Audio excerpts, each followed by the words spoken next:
So I just did a Q&A on mentorship, apprenticeship, learning opportunities, and then it deleted.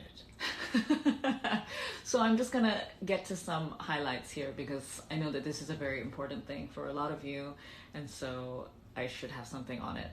But essentially, I am writing a guide that's going to talk about all of my different business models in the industry over time, where I started over a decade ago, both in the straight industry and in the kink industry, and in facilities as well as independent, part of agencies as well as not.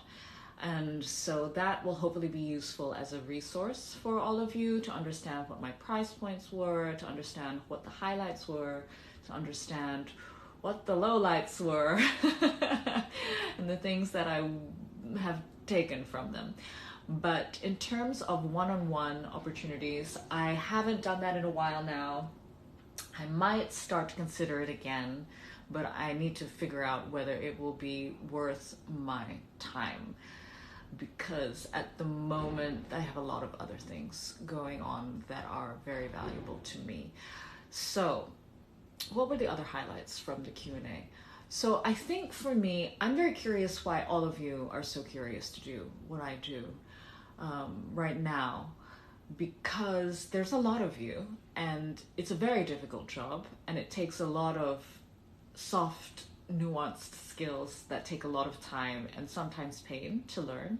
So I'm just curious why it's of interest. One, please answer below. Another point was that what would it look like if I were to give a course? I would probably approach things more from the soft skills angles first to see whether those things would suit you, because you do have to practice a lot of empathy and communication and understanding of the person in front of you and their flaws and yours, and how that can meet in some dangerous places. And then if those were to sit all right with you, or if you just wanted to take it off into a personal space, it might divide, and then it would go into the actual running of a business and the dangers that are associated with working in such vulnerable spaces of who people are who come to you, as well as your own. So boundary setting is probably one of the crucial components. And then another very interesting point that was made was on pricing and how to charge more and how to navigate that. And I spoke about how I started off going along with the facility that I was in, and then I joined an agency for straight work. The facility was kink work and the agency was straight work, and they charged a maximum of 600, starting from 150 to 600 in the facility, and they started at 700 in the agency. And that didn't necessarily make sense to me, because I felt like my energy was actually, there was more labor and mental labor that was happening in the kink work. And so when I left the dungeon, when it closed, I just went for 700 as a base rate.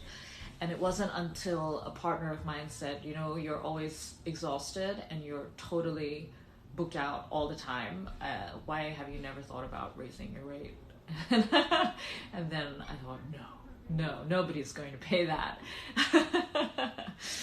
But let's just try. And I tried, and a lot of people told me, no, this is ridiculous. I'm not paying that. This is too much. And a lot of people said, okay, yeah, sure. And slowly more and more people said, okay, yeah, sure. And I still get the odd, oh no, I really can't afford that, which is fair enough. Or there's no way that I'm going to pay that, which is less of something that comes into my email box, but it does happen still. And and I think it's a matter of trialing it, and understanding that if you don't feel comfortable with it, and if you're not hitting the targets that you want to hit, then you can always change your rate again, down, up. It's really up to you. It's your business. It's you and your effort and your determination. So it's really up to you. But I would start with the trial and try not to listen to what the world around you has to say about it, except for maybe a few key people that you trust, because people have all sorts of relationships to money, and they often have very little to do with you and your self-worth, and more about what society projects on each of us and how we should stay in a place, is what I believe. And what were some other highlights from there? I think I probably covered most of them. But I guess we'll talk a little bit more about whether I'm going to offer individual mentorship. I am also doing a BDSM course, did I mention that here? Where it'll be about the personal approach, so things like negotiation and specific individual practices and how I go about them and how you could go about them, and some considerations when you are playing. But I won't be going into the professional side of things in that with this particular platform. Will I do it in a professional capacity?